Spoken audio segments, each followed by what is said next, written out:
السلام علیکم ورحمۃ اللہ وبرکاتہ۔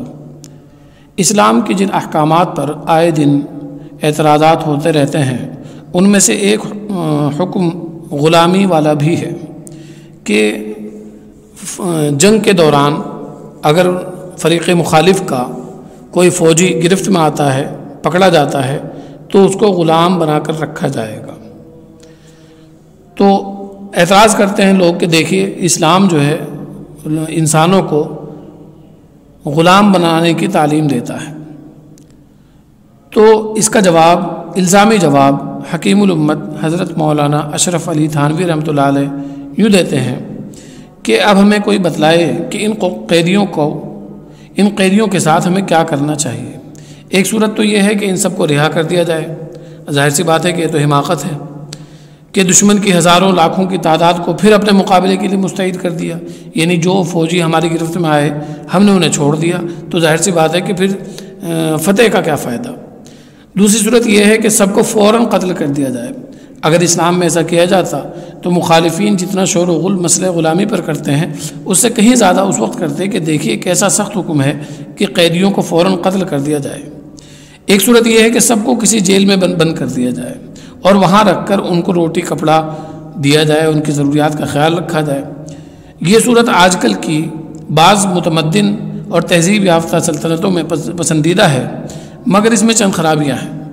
ایک یہ ہے کہ اس سے سلطنت پر بڑا بوجھ پڑتا ہے، حکومت کے اخراجات پر، اور ان سے کمائی کرنا خود غرضی کی صورت ہے۔ پھر جیل خانے کی حفاظت کے لیے ایک خاص فوج مقرر کرنی پڑتی ہے، قیدیوں کی ضروریات کے لیے بہت سے آدمی ملازم رکھے جاتے ہیں۔ یہ سارا عملہ بیکار ہو جاتا ہے، سلطنت کے کسی اور کام میں نہیں آ سکتا، قیدیوں ہی کی حفاظت کا ہو جاتا ہے۔ پھر تجربہ یہ شاہد ہے کہ جیل خانے میں رکھ کر چاہے آپ قیدیوں کو کتنی ہی راحت پہنچائیں اس کی ان کو کچھ قدر ہی نہیں ہوتی، کیونکہ آزادی کے سلب ہونے کا اس قدر ہوتا ہے کہ وہ آپ کی ساری خاطر و مدارات کو بیکار سمجھتے ہیں۔ تو سلطنت کا اتنا خرچ بھی ہوا اور سب بے سود کہ اس سے دشمن کی دشمنی میں کمی نہ آئی۔